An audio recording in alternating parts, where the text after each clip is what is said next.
অনেকদিন পর Messenger open করে দেখলাম অনেকেই জিজ্ঞেস করছে সান্ডার তেল আছে কিনা। তামাশা, হাসি ঠাট্টা।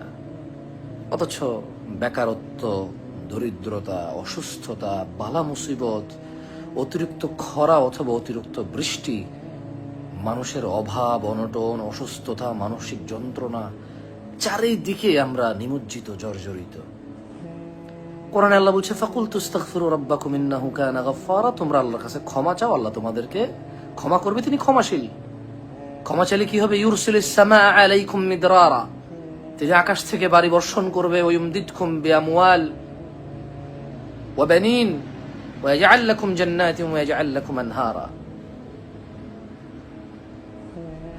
তুমি আল্লাহর কাছে মাপ চাইবে, আল্লাহ তোমার জন্য, আল্লাহ তোমার টাকা পয়সা বৃদ্ধি করবে, ধন সম্পদ বাড়াবে, ছেলে মেয়ে দান করবে।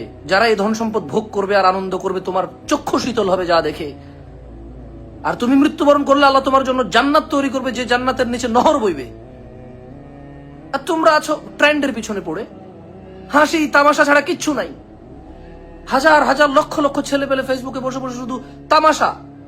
কোথায় কোন দেশে কি হয়েছে, কোথায় কোন দেশে কোন ফুটবল প্লেয়ারে লাথি দিছে, বল 200 মিটার দূরে যায় পড়ছে, কোথায় কোন ছোট্ট একটা বল মারছে, এই বলের মারছে ছক্কা হয়ে গেছে, ফিল্ডের বাইরে চলে গেছে, কোথায় কোন দেশে কোন পশু ধরা পড়ছে, কোথায় কোন দেশে মানে কি হচ্ছে, সব নিয়ে শুধু তামাশা আর তামাশা, আর কিচ্ছু নাই।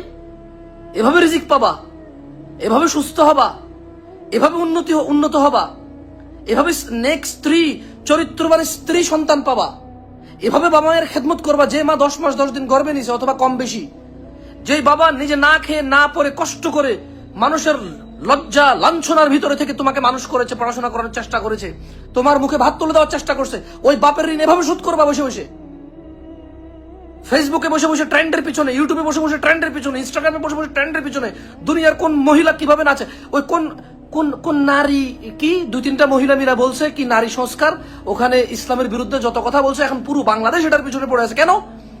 ওই 6 জন নারীকে এত গুরুত্ব দিতে হবে কেন? ওয়াই?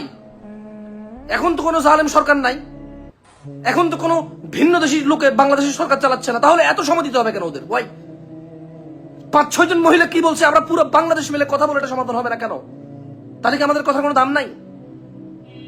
আমাদের বাংলাদেশিদের তাহলে কোনো কথার দাম নাই? 6টা মহিলা কি নারী সংস্কার কি বলে ফেলছে আল্লাহ জানে। সারা বাংলাদেশ খবর দেখো, চ্যানেল দেখো, নিউজ দেখো, শুধু ওইটাই হচ্ছে। ওয়াই? এই পুরো বাংলাদেশের এত মহিলারা এটার বিরুদ্ধে কথা বলছে, এত পুরুষ এটার বিরুদ্ধে কথা বলছে, লক্ষ লক্ষ মহিলার বিরুদ্ধাচরণ করছে, তারপরও লক্ষ লক্ষ মহিলার কোনো গুরুত্ব নাই কেন 6টা মহিলার কাছে? তাহলে কি আমাদের যারা ইসলাম নিয়ে কথা বলে কোনো গুরুত্ব নাই? সারাদিন ট্রেন্ডের পিছনে পড়ে থাকবো আমরা। This is what our job. ইয়া নাস ফাকুল তুস্তাগফিরু রাব্বাকুম ইন্নাহু কানা গাফফারা। নূহ আলাইহিস সালাম তার জাতিকে বলছে তোমরা আল্লাহর কাছে ক্ষমা চাও, তিনি ক্ষমাশীল, ক্ষমাকারী, ক্ষমা করে দেবে। তো ক্ষমা চাইলে কি হবে? নূহ আলাইহিস সালামের জাতি এত বর্বর জাতি ছিল, তো ক্ষমা চাইলে কি হবে? ইউরসিলিস সামা আলাইকুম মিদরারা, সূরা নূহ পড়ো তুমি। Why don't you open the Quran? Why don't you check the Quran? তুমি উন্নত হচ্ছ না, ইউ নিড রিস্ক, তোমার সুস্থতা লাগবে, নেক্সট সন্তান লাগবে, নেক্সট স্ত্রী লাগবে, বাবা মায়ের সেবা করতে চাও, জীবনে সম্মানিত হতে চাও, দেন why don't you read the Quran? তুমি কোরআন পড়ো না কেন ভাই? কোরআনে তো আল্লাহ বলছে ক্ষমা চাইলে ইউরসিলিস সামা আলাইকুম মিদরারা, আকাশ থেকে বাড়ি বর্ষণ হবে, ওয়ায়ুমদিদকুম বিআমওয়াল, ক্ষমা চাইলে তোমার মাল বৃদ্ধি হবে, সম্পদ বৃদ্ধি হবে, রিজিক বাড়বে। ও বানিন, ছেলে সন্তান আল্লাহ দান করবে, পুত্র সন্তান কন্যা সন্তান আল্লাহ দান করবে, ছেলে মেয়ে আল্লাহ দান করবে, মরে গেলে জান্নাত দিবে আর জান্নাতের নিচে নহর বইবে। Why don't you follow that path? তোমার কি আল্লাহর প্রতি কোনো ভরসা নাই, বিশ্বাস নাই? আমি খুবই অবাক, 6 জন ভদ্র মহিলা কি বলছে, মানে কিছু একটা সংস্কার চায়, পতিতাকে পেশা করতে হবে,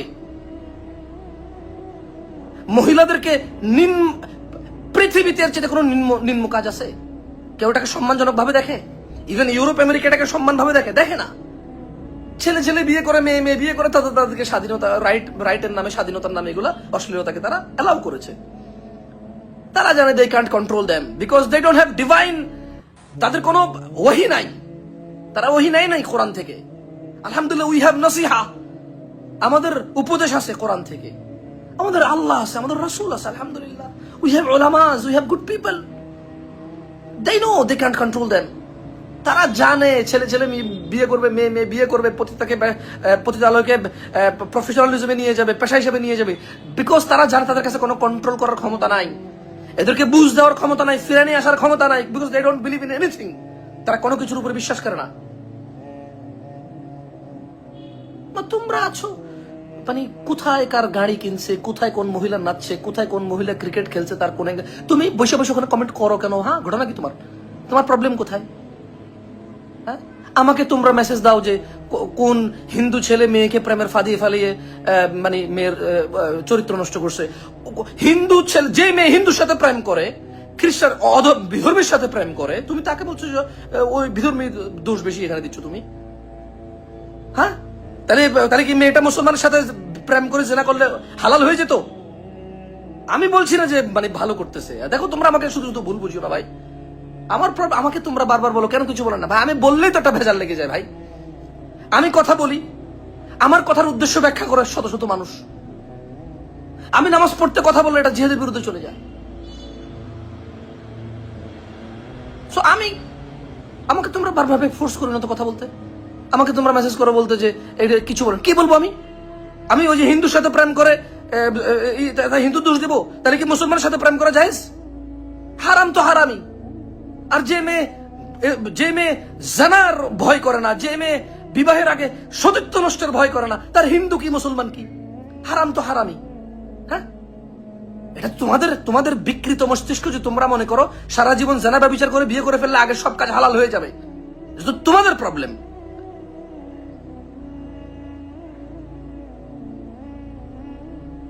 এটা তো তোমাদের প্রবলেম, এটা তো আমার প্রবলেম না ভাই। হ্যাঁ, এটা কি আমার প্রবলেম বলো? তোমরা মনে করো সারা জীবন জানা ব্যভিচার নষ্টামি করে এরপরে বিয়ে করে ফেললে আগের সব হালাল হয়ে যাবে। এটা তোমরা মনে করো। ইসলাম কখনো এরকম বলে নাই যে একটা লোক একটা গ্লাসে সারা জীবন মদ খাইছে, এরপরে ওই একই গ্লাসে দুধ ঢেলা খাইছে, আর আগের মদ খাওয়া হালাল হয়ে যাবে। আগের মদ খাওয়া গুনাহ থাকবে না, আগের মদ খাওয়া তার গুনাহ হবে না, সেগুলোর জন্য সে ক্ষমা চাইতে হবে না, সেগুলোর জন্য কাফারা হয়ে যাবে, কারণ সে সেম গ্লাসে ঢেলা মদ খাইছে, দুধ খাইছে। এই জন্য this is your logic, this is your logic. আমি জাস্ট ব্লক করে দিই। আমার কাছে মানে ওই ট্রেন্ডকে ফলো করে যারা দুষ্টামি করে, মাঝে মধ্যে আমি ইনবক্স মেসেঞ্জার খুলি, আমি জাস্ট ব্লক করে দিই। Because I don't want to waste my time with the trend. আমি এত ট্রেন্ডের সাথে সময় নষ্ট করার মতো সময় নাই। জীবন খুবই ছোট। কাজ কর্ম, বাবা মা, আত্মীয় স্বজন, বাংলাদেশের মানুষ, পৃথিবীর মানুষ, ইসলাম, নিজের জন্য কত ভুল ত্রুটি নিজের আছে, এগুলো সংশোধন করতে এগুলো সংশোধনের কাফারা কোথায় সেটাই তো জানি না। আর কিসের কার ট্রেন্ডের সাথে গা ভাসানোর সময় আছে বলো? হ্যাঁ, আল্লাহর দিকে তাকিয়ে তোমাদের রিজিকের প্রয়োজন হলে ক্ষমা চাও আল্লাহর কাছে। هذا قرآن كلام الله حق। আল্লাহর কথা সত্য, আল্লাহর ওয়াদা সত্য, আল্লাহর দ্বীন সত্য, নবী রাসূলগণ সত্য, জান্নাত জাহান্নাম সত্য, দুনিয়া আখিরা সত্য, ফেরেশতা সত্য। এই যে শয়তান, জিন শয়তান, এগুলো সব আছে, মানুষকে ধোঁকায় ফেলে। মানুষের উচিত আল্লাহকে যথাসম্ভব যথাসাধ্য আল্লাহকে মেনে চলা, সর্বোচ্চ চেষ্টা থাকা উচিত মানুষের, আমাদের। তুমি একদিকে অভাব নিয়ে টেনশনে আসো, অন্যদিকে বেকারত্ব নিয়ে টেনশনে আসো, অন্যদিকে বয়স হইতেছে বিয়ে করতে পারছো না টেনশনে আসো, অন্যদিকে মান সম্মান অর্জন করতে পারছো না টেনশন আসো, অন্যদিকে নিজের স্বাস্থ্য শরীর নিয়ে টেনশনে আসো, অথচ আল্লাহর দ্বীনের গাফিলতা, দুনিয়া ধ্বংসের সমস্ত কাজে লিপ্ত আছো। সমস্ত কাজে লিপ্ত আছি আমরা, আর আমরা চাই আল্লাহ আমাদের কল্যাণ করুক, আর আমরা চাই আল্লাহ আমাদেরকে উদ্ধার করুক, অথচ আমরা প্রতিদিন প্রতিক্ষণ আল্লাহর বিরুদ্ধাচরণে আমরা লিপ্ত আছি। ইয়া ইখওয়ান ইত্তাকু রাব্বাকুম। ভাইরা, আমাদের প্রতিপালকের তাকওয়া অবলম্বন করা উচিত আমাদের। যার যার রিজিক লাগবে, এটা জামশেদ মজুমদার বলছে না। জামশেদ মজুমদারের কথার কি মূল্য? আল্লাহ সুবহানাহু ওয়া তাআলা, আল্লাহ জাল্লা ওয়া আলা বলছে, ফাকুলতু আস্তাগফিরু রাব্বাকুম ইন্নাহু কানা গাফফারা। যদি তোমরা তোমাদের রবের কাছে ক্ষমা চাও, তিনি অতীব ক্ষমাশীল, ক্ষমাকারী। ইউরসিলিস সামা আলাইকুম মিদরারা। ক্ষমা চাইলে আকাশ থেকে ভারী বর্ষণ হবে, যদি বৃষ্টি লাগে বৃষ্টি আসবে, যদি রোদ লাগে রোদ আসবে, কি লাগবে তা আসবে। ওয়াইমদিদকুম বিআমওয়াল, ধন সম্পদ বৃদ্ধি হবে, টাকা পয়সা বৃদ্ধি হবে, জায়গা জমি বৃদ্ধি হবে, ইজ্জত বৃদ্ধি হবে। ওয়াবানিন, সন্তান সন্ততি দান করবে আল্লাহ। ওয়াজআল লাকুম জান্নাত, মরে গেলে জান্নাত দেবে। ওয়াজআল লাকুম আনহার, যে জান্নাতের নিচে কি থাকে? নহর থাকে। যদি তোমরা তোমাদের বেকারত্ব নিয়ে প্রবলেম ফেস করো, যদি তোমরা তোমাদের রিজিক নিয়ে প্রবলেম ফেস করো, যদি তোমরা তোমাদের সুস্থতা নিয়ে প্রবলেম ফেস করো, যদি তোমরা তোমাদের ইজ্জত সম্মান নিয়ে প্রবলেম ফেস করো, যদি তোমরা তোমাদের জীবনের যত সমস্যা আছে সমস্যাগুলো থেকে উত্তরণ হতে চাও, সবগুলো অন্যায় অপরাধ থেকে ফিরে আসো, আল্লাহর কাছে ক্ষমা চাও। ইল্লা মান তাব, যে ব্যক্তি তওবা চেয়ে ফিরে আসে, ওয়া আমানা, ঈমান আনে, ওয়া আমিলা আমালান সালিহা, এবং ভালো কাজকর্ম করে। যে ব্যক্তি তার অপরাধ থেকে ফিরে আসে, ঈমান আনে, ভালো কাজ করে, আল্লাহ সুবহানাহু ওয়া তাআলা তার পূর্বের সমস্ত অপরাধকে নেকি দিয়ে পরিবর্তন করে দেবে। এটা আল্লাহর কিতাব কোরআনুল কারীমের কথা। ভাষাও তোমাদের গা ট্রেন্ড চলছে। 2-4 লাখ মানুষ দেখবে, 2-4 টাকা অ্যাড, নাচ গান আইসা মানুষকে দেখাবা, মানুষের সময় নষ্ট করবে, এরপরে 2-4 টাকা ইনকাম হবে, আর কমেন্ট করে নিয়ে যে বহুত বড় ভালো সাজে যাবা, আর খারাপকে খারাপ প্রমাণ করে দিবা। অথচ তোমার এই এঙ্গেজমেন্ট তাকে এই খারাপে নিপতিত করেছে। তোমার এই তাকে দেখা, তার পোস্টের নিচে কমেন্ট করা, তার ওখানে যে অ্যাংরি ইমোজি দিছো ধরো প্রয়োজনে, বাট এগুলো সে মনে করে তার এঙ্গেজমেন্ট, এগুলো সে মনে করে তার পরিচিতি, তার খ্যাতি মনে করে সে এগুলা দিয়ে তার উপার্জন হয়, হারাম উপার্জনে। এই তোমার এঙ্গেজমেন্টের কারণে। Ignore them, block them my brother, just block them. যে তোমার মূল্যবান সময় নষ্ট করে, যে তোমাকে নাচ গান দেখায় আর অশ্লীলতা নিমজ্জিত করে, just block them, block all of them. Who cares? এত কি বলবো, আর আসলে কিছু বলার নেই ভাই। কথার মধ্যে ভুল ত্রুটি হলে ক্ষমা করে দিয়েন। ওই হিন্দু প্রেম করে মুসলমানের সাথে কথাটা যদি আপনাদের কারো আমার কথা বুঝে না আসে, আপনি যদি আপনার নিজে যে ব্যাখ্যা আছে, আমি আপনার ব্যাখ্যা অনুযায়ী ব্যাখ্যা দেই না, আমি আমার ব্যাখ্যা দিয়েছি। প্রেম জেনা এগুলো হারাম। এবার হিন্দুর সাথে করুক, মুসলমানের সাথে করুক, যার সাথেই করুক, হ্যাঁ বেশি গুণা কম গুণা বলতে পারবেন আপনি, বেশি জঘন্য কম জঘন্য বলতে পারবেন, এই তো। বাট স্টিল মুসলমানের সাথে জানা করাও পৃথিবীর সবচেয়ে জঘন্য নিকৃষ্টতম কাজ। কেন? আল্লাহ কোরআনে বলছে ওয়ালা তাকরাবুজ জিনা, তোমরা জিনার কাছেও যেও না। এবার মুসলমান কি আর হিন্দু কি? হ্যাঁ, বলছেন যে মুসলমান মেয়েদেরকে হিন্দুরা ফাঁসাচ্ছে, কি ধরনের আশ্চর্য।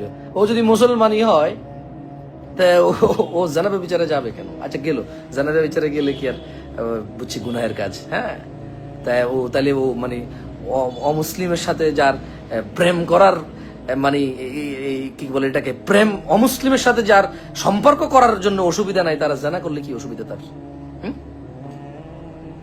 মানে আমি বলছি না যে সে ভালো করছে, আমি জাস্ট আসলে আমি কি বলতে চাচ্ছি, আপনারা প্লিজ ভুল বুঝিয়েন না। মানে ওর বাবা মায়ের উচিত ওকে দিন শিক্ষা দেওয়া, ওর উচিত ওর মসজিদের খতিবের উচিত এমন খুতবা দেওয়া যে খুতবায় সে জ্ঞান পাবে।